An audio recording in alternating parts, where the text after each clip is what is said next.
Hello there. A warm welcome to the program. I'm Olayemi Odunuga, and this is Tech Trends. This week, we focus on the future of work. First, we feature the STEAM Fun Fest, which is aimed at equipping young children with digital skills.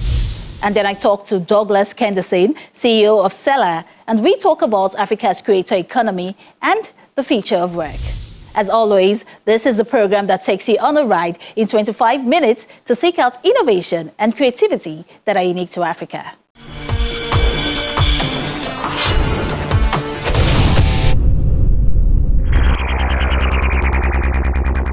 We will always have STEM with us.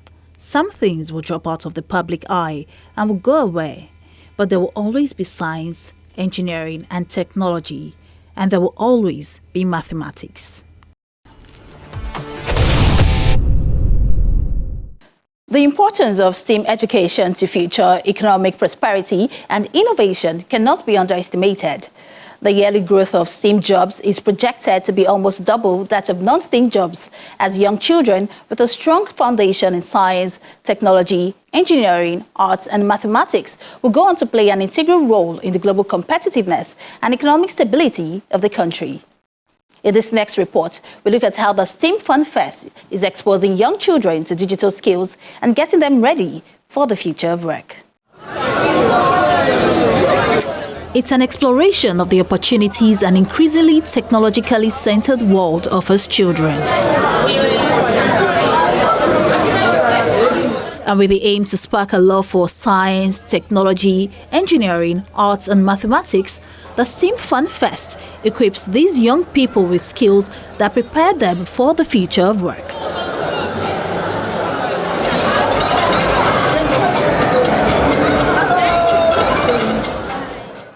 The yearly growth of STEAM jobs is projected to be almost double that of non-STEAM jobs, and young children with a strong foundation in such areas will go on to play an integral role in the nation's global competitiveness and economic stability.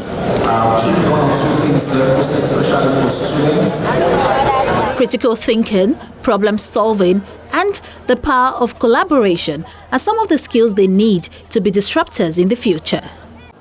Are you learning by yourself, or are you pulling together a group of other young people that share your interests and try to learn together? The bane of a lot of our learning is that it happens one by one. It's one person trying to learn on their own. One thing I can assure you about this STEM that this team we're trying to learn, is that it's not something that is done by one person's effort. It's not a competition. It's collaborative. You have to do it with a group of your colleagues. The reason why they are able to solve some of these problems is because one person knows biology, one person knows engineering, somebody else knows design or art, somebody else knows math, and they bring their skills together, right, to be able to deliver a solution. The purpose of STEAM education is not so that we can put it in our pocket as degree, another degree. The purpose is so that we can take all this knowledge and use it to create solutions that people, real people, not computer simulation, real people can benefit from. By exposing these young, inquisitive minds to hands-on STEAM activities, from animation to coding, engineering to science experiments, and even game development, they are empowered with essential digital skills for a rapidly evolving future. It's more than a competition. It's actually a whole day's event where children can come and experience all sorts of things that is science, technology, engineering, art, and maths, hands-on. So it's not theory in class. It's really about hands-on experience. Let them come and say about robots. I think the real thing is that how do we spark that interest in science, technology, art, engineering, math for the next generation? How do we empower them for the future of work so that Nigeria will be great? We build a group of people that are problem solvers because they learned STEM education. So what we are doing is we are starting a spark. It doesn't end here. It starts here, but it doesn't end here. And when they go back home, they're going to ensure that they upskill with the skills needed to be the best leaders of the future. After being introduced to fun STEAM activities and taking on a transformative journey of discovery to ignite a passion for STEAM in their hearts, the children are pleased to have participated. It's a very beneficial competition because it helps us widen our problem-solving skills and helps us to understand whatever we want to do and bring up more solutions for problems. It has been very fun for me because I got to learn a lot of things about tech and I got to fly a plane, like a technological plane. So it's been very fun, and also the place I flew a plane, Xenoviation.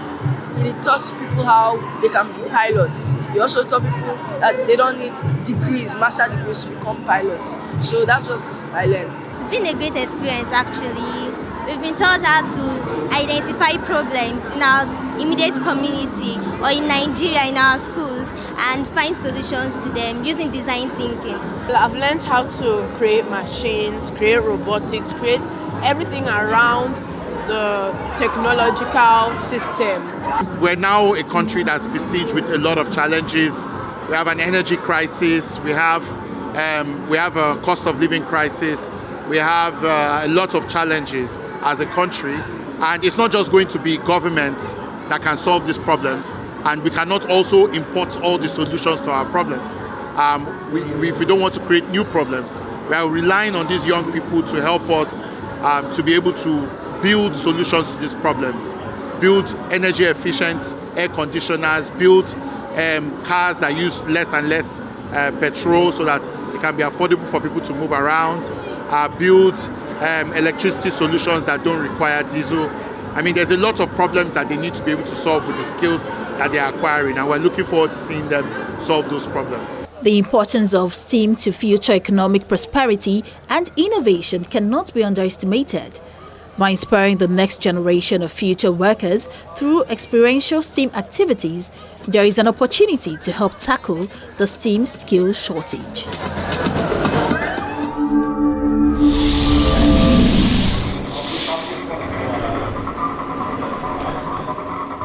A digital bakery in Los Angeles is creating intricate candy treats using a first-of-its-kind 3D food printer that uses sugar to craft elaborate designs at scale.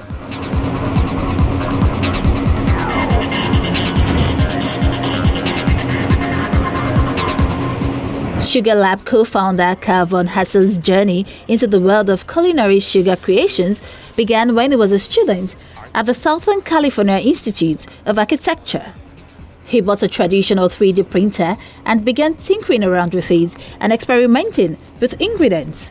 I think that 3D printing has the potential to really remake almost every industry that we can imagine, and food is one of them. But food is so precious to us. We know that, I mean, you can think of food products that we have in our home like bread. Something like that has been just crafted over thousands of years to be, and using microbiology to make just a perfectly crafted piece of food that we all know and expect what it will be like. But there are all these spaces where we accept artistry in food beyond the actual difficulty of the craft. So in dessert space is a really good example where the way something looks is so important to us. It opens up our mind, it makes us accepting and approachable. The result, is said, is the only 3D food printer in the world certified by the food safety body NSF. Unlike other 3D candy printers, Van Hasseln says his machine is able to use fine-grained sugar instead of paste, which allows greater detail on the candies and greater control over the end product. We're unlike a regular bakery in many ways, and we're like a bakery in plenty of ways. I think the way to explain it is that the 3D printer and 3D design are really important moments in crafting 3D printed food, but they're not the only stage. They're not the only thing that you do. It really takes working with a chef and having a goal, researching what ingredients you want, sourcing them, bringing them in-house, mixing them up, tasting them, before they even go into the 3D printer and understanding what you're working with. And then after the object is 3D printed, there are a million things that a chef can do with that object. As well as candies in the shape of everything from cartoon characters to superheroes to wizards. Hassan and his crew also print edible cake toppers, drink additives, and sugar bites, often using dehydrated fruits for flavor.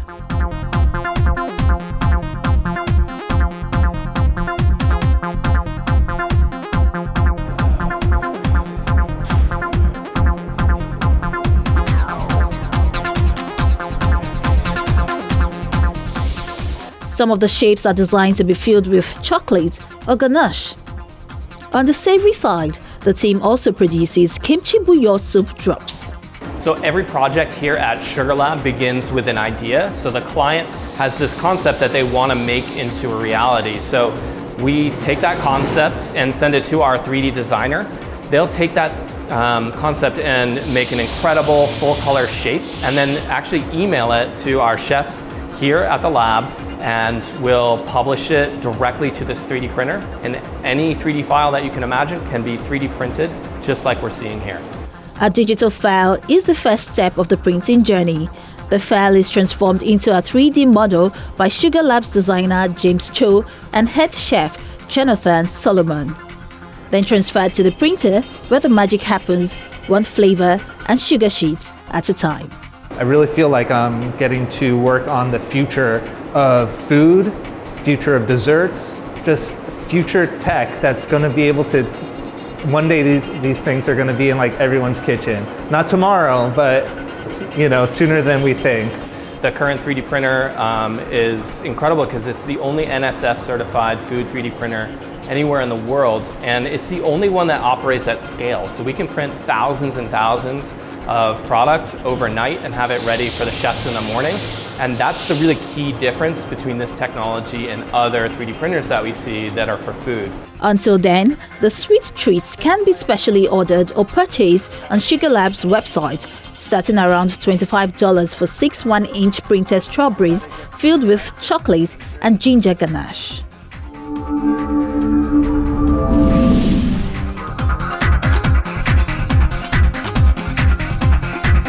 From Chitty Chitty Bang Bang to Blade Runner, the concept of flying cars has long been a mainstay in people's imagination of the future. Now, that future may become a reality after California-based company Aleph Aeronautics was given a limited certification by the United States Federal Aviation Administration to test fly its own flying car known as Model A. Even before Henry Ford, people tried to do the flying cars, right? And they received some kind of certification. Here it is a traditional car, which looks like a car, drives like a car, parks like a car, was allowed a takeoff, a vertical takeoff. So first time something which is a traditional car, and on top of that an electric car, was allowed by US government through FAA, a vertical takeoff, for the limited purposes. But that means that flying cars in the traditional sense are now recognized, at least by one government. Because of legal issues, the company has only been able to show images of the Model A as well as mock-up videos. Now, with the limited certification, the company can finally show the world a flying car. We're actually planning a public media demo pretty soon, where we'd actually display how it works and everything like that. But before we had official certification, the special awards and certification from FAA, we could not do exhibition or videos in the places which we need to present it the way we want it to the public. But how does it work? Jim said it's all about transitioning between a terrestrial car and a flying one. So think about the car on the ground. It goes up, and then your passenger side becomes the bottom wing, and the driver's side becomes the top wing, and it turns like this. Now you're reutilizing every inch of your car as the wing. Now you have a very efficient flight. Although Jim said the vehicle already has the capacity to fly, it will take a long time to see them be used by the masses, especially concerning traffic regulations. There's going to be places where you're allowed to take off, and the places where you're not going to be allowed to take off. Let's say like a whitelisted areas and a blacklisted areas, which will make sense. I think over time, those areas will shrink, expand or contract, right? But this is, I think, how it's going to work. Although there have been numerous attempts to make a flying car, Jim believes it was their approach to safety that enabled them receive the limited certification. Aleph Aeronautics says the public could expect the flying car to be purchased by late 2025.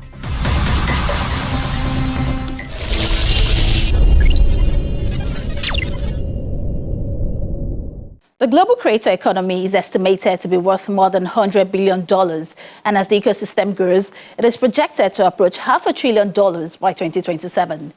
It has emerged as a significant force in the digital space, transforming the way people create, share, and monetize their content online.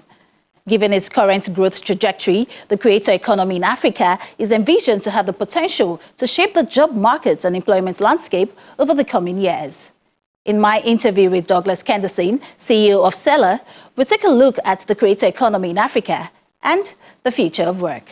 With the creator economy, I think it's just a system or an economic system, as they say, where people, individuals, I really am trying not to use the word creators because I feel like that tends to segregate a segment of people. But in this case, it's individuals, it's businesses creating digital content. And I mean, one of the key things about the creator economy is it's online. So it's not a physical thing with like physical stores, or rather everything can be online and you can reach more people in no time. Now let's bring this conversation to our continent, right? What promise does the creator economy in Africa hold? Like, where is it heading? So that's an interesting one because even from our data, we've just seen a lot of like Nigerian creators sell cross-border. So we see a lot of Nigerians selling to ebooks. And the thing about digital content is at least 80% of the time, it is translatable to almost any culture in any country. It's English language. I mean, it's the concept of books, except now with their ebooks. And it's very exciting to see as more Africans are sort of expanding their reach from their typical, maybe they're in Lagos, to like, no, not in Lagos, to all of Nigeria. And then from all of Nigeria to more African countries. I think that's going to really be boosting a lot of cross-border trade. And I mean, of course, there's the part of skilled, providing jobs at least. They might not be full-time, but people get paid to do different bits that help the creator economy. You know, Douglas, when we talk about the future of work, people say artificial intelligence will replace humans and make some jobs obsolete. But does the creator economy have the potential to do that as well? I don't think so. I think that AI, I mean, personally, again, I really think AI is here to support. And the thing about AI is a lot of it, from a lot of like feedback, it's very biased and it's based on data that has been trained. So whatever it is you're getting from AI, an arbiter of taste will have to like review. And even when you think of like successful products that people create today, sometimes it's not ground revolutionary information. It's simply all the knowledge that they've gathered from different places, and then they're putting it in a very clear way that everybody understands. And that's just going to still stand. And so I think we're going to be finding the AI regime. So with the creator economy being a significant player in the broader economy, what policy and regulatory measures are necessary to ensure sustainable growth and fair opportunities for creators in Africa? Okay. I think off the top of my head, it would be great to have skill equipping like programs. I know that Ebony Life does that for, I think, movie production across the spectrum. So that's writers, that's videographers, and every other person, and actors, and everybody in the mix. And I think more of that will definitely help. Interestingly, I think there's a lot of business that goes into being a creator today. Like a lot of people, and I think that differentiates the creators that make money and the creators that don't make money, despite having maybe the same amount of followers or also just putting in the same amount of work. And I think that hopefully there are more systems that help with upskilling like creators or upcoming creators. I think that will really go a long way. So beyond YouTubers and bloggers, what other types of creators are experiencing significant job creation opportunities within the African creator economy? And what unique contributions do these creators bring to the digital marketplace? A lot, actually.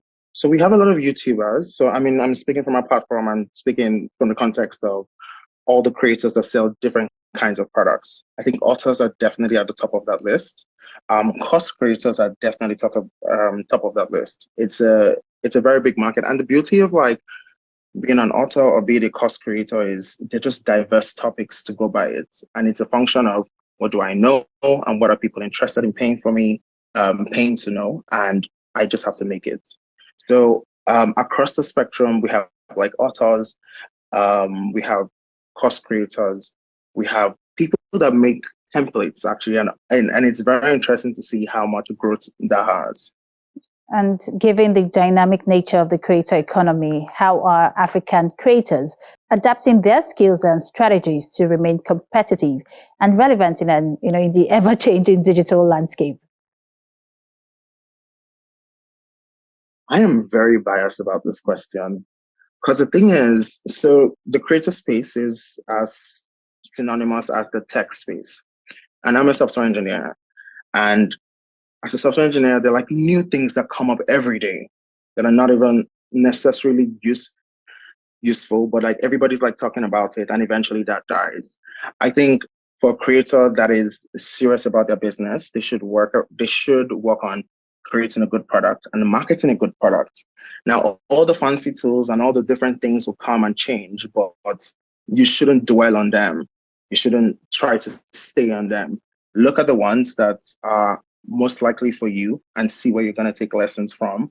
And again, go back to the drawing board. And the drawing board in this case is a good product and how am I marketing this good product. And, in our last discussion, Douglas, we spoke about creators monetizing their content online. Do you think there's been significant improvement in that regard? Yes. And I really hope this is not us tooting our horn, but I'll give you some stats from Seller. And I guess that should give you an idea of how far we have seen this creator economy grow over the last couple of years. So in 2019, I think people on our platform sold 6 million naira worth of digital products. In 2020, we were very lucky to bump that number to 100 million naira digital products. And in 2021, it was 1 billion naira. And that's just evident in how more people are creating great products and selling these products. And I think one of the things I'm most excited about with this whole system is Nigerians are not just making products for Nigerians, they are selling their products internationally and earning their right amount. And I think that's really lovely. Well, thank you so much, Douglas Kendison, CEO of Seller, for joining us on Tech Trends. It was such a pleasure having you on the podcast. Thank you very much. Thank you very much.